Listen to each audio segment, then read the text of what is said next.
Hello students, we will come to our next chapter, that is coal and petroleum.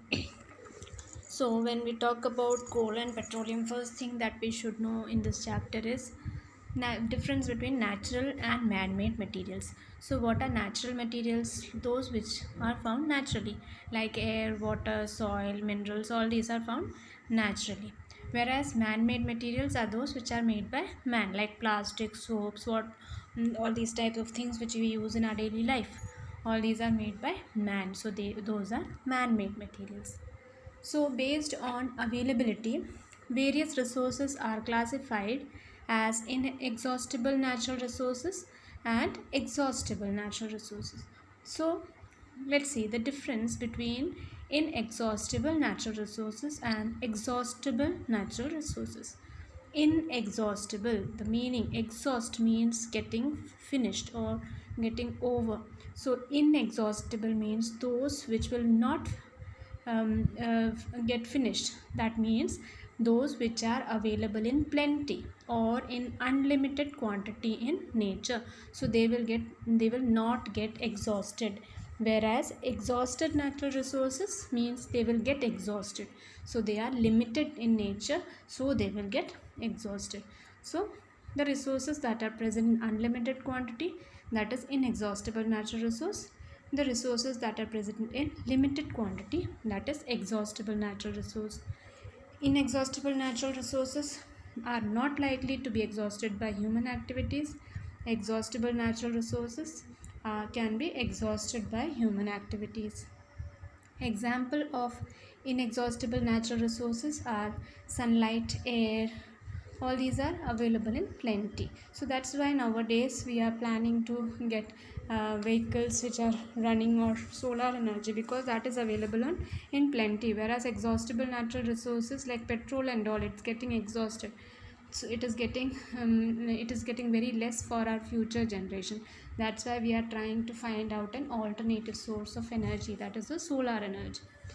So exhaustible natural resources examples are forest, wildlife, minerals, coal, petroleum, natural gas, all these are exhaustible natural resources.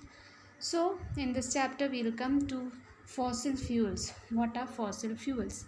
So the exhaustible natural resources like coal, petroleum and natural gas that are formed from the dead remains of living organisms, they are called fossils. So such type of natural resources that are obtained from fossils, they are known as fossil fuel. And what are fossils? The dead remains of living organisms. So examples are coal, petroleum and natural gas. So we are going to see about coal, petroleum and natural gas in this chapter.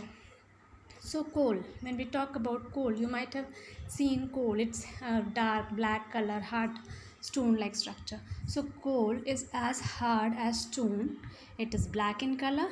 It is used to cook food. Where places where gases and all are not available, there the people use coal to cook food. It is used in railway engines to produce steam to run the engine. Nowadays electric trains are there. Earlier the train used to run in coal, and heating the coal, the steam is produced, and that steam will allow the engine to run. It is used in thermal power plants to produce electricity. Again, coal can be used in thermal power plants. It is used as a fuel in various industries. So how is this coal obtained? What is the story of coal when we talk about coal?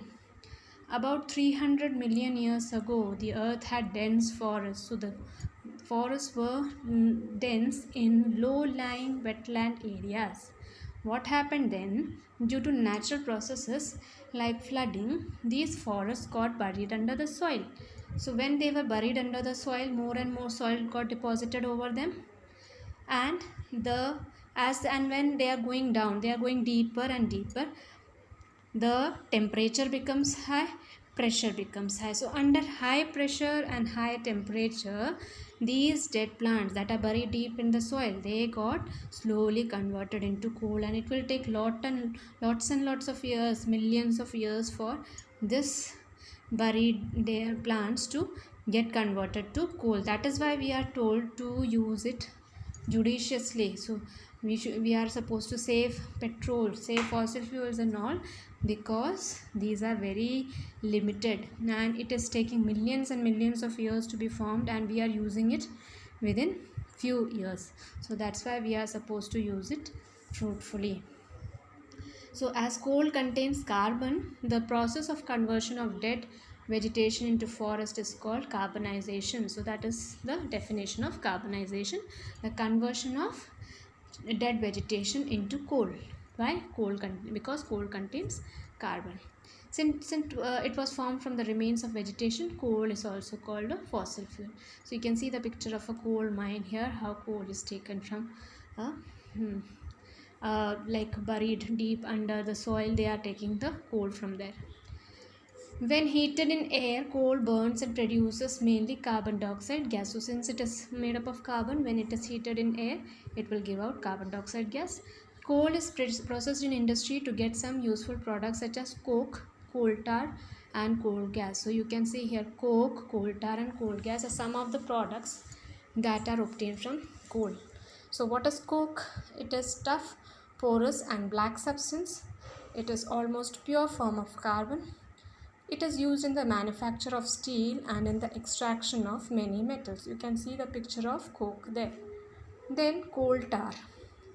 So you might have seen sometimes on the road tarring is done. That tarring is done with the help of coal tar. So it is a thick black liquid. It has an unpleasant smell and it is made up of mixture of 200 substances. So that is coal tar. Now coal tar is used as starting materials for manufacturing various substances used in everyday life and in industry like synthetic dyes, drugs, explosives, perfumes, plastics, paints, photographic materials, roofing materials, everywhere this coal tar is used. Naphthalene balls used to repel moths and other insects are also obtained from coal tar. So these are the applications of coal tar. These days, now instead of coal tar, nowadays bitumen is a petroleum product. It is used in place of coal tar for metalling the roads. Another product of coal is coal gas. It is obtained during the processing of coal to get coke. So when the coal is processed to get coke, that time coal gas is obtained and that is used as a fuel in many industries. Coal gas was used for street lighting for the first time in London in 1810 and in New York in around 1820, and nowadays it is used as a source of heat rather than light because it is producing heat. So nowadays it is used as a source of heat. So that's about the products that are obtained from coal. In our next video we will see about petroleum and its products.